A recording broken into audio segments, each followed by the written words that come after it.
Pour la majorité des manufacturiers et des constructeurs, la saison 1995 des rallyes débute bien avant le Monte-Carlo situé à la fin du mois de janvier. C'est le cas de Renault qui, dès l'été 94, sort au soleil la future KitKat.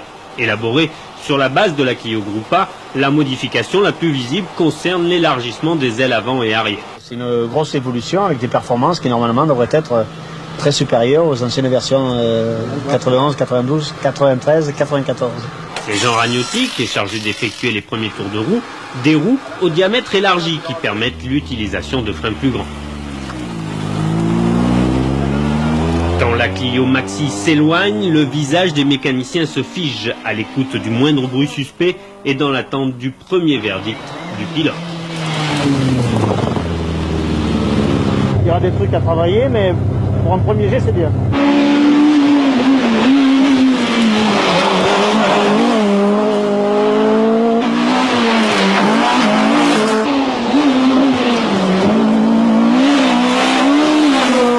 La deuxième modification concerne l'aérodynamisme avec un béquet avant largement ajouré et l'adjonction d'un aileron arrière pas encore dans sa forme définitive.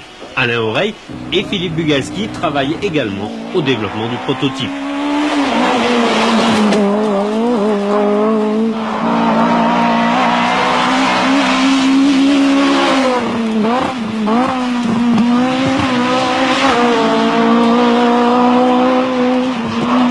Bon, moi c'est le premier aller-retour que je viens de faire. C'est une voiture apparemment qui est bien née, qui est sympa à piloter. L'impression d'avoir, bon, c'est pas qu'une impression, il y a un peu plus de puissance. Le comportement est complètement différent, donc il faut rouler pour bien la comprendre. La dernière modification concerne le moteur qui doit gagner une quarantaine de chevaux. C'est surtout l'élargissement des voies et les pneus Michelin de 17 pouces qui devraient permettre l'amélioration des performances.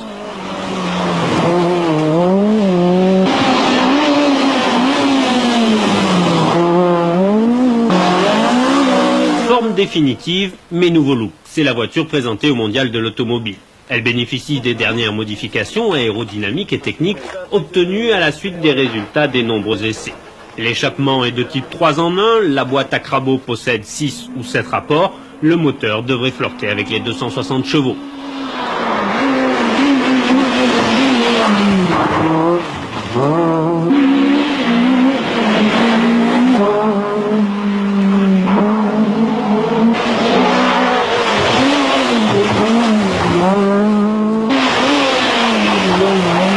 Les arbres bientôt recouverts de guirlandes blanches annoncent la venue de l'hiver, l'occasion pour la Maxi de chausser ses premiers clous.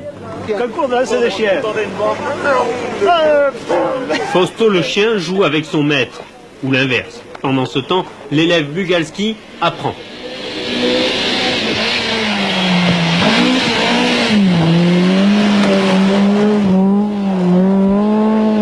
Puis c'est au tour de Ragnotti de prendre le volant.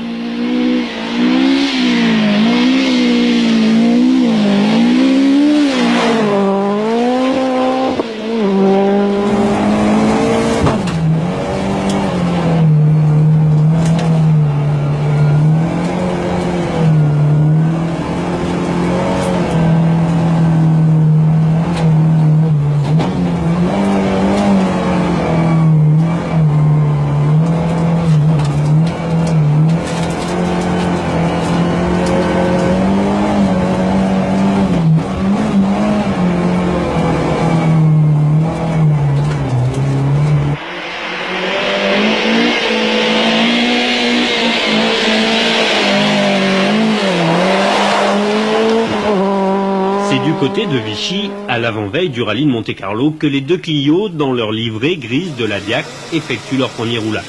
Les mécaniciens soignent les derniers détails et effectuent la première mise en route sur les deux Maxi, parachevées la veille au soir.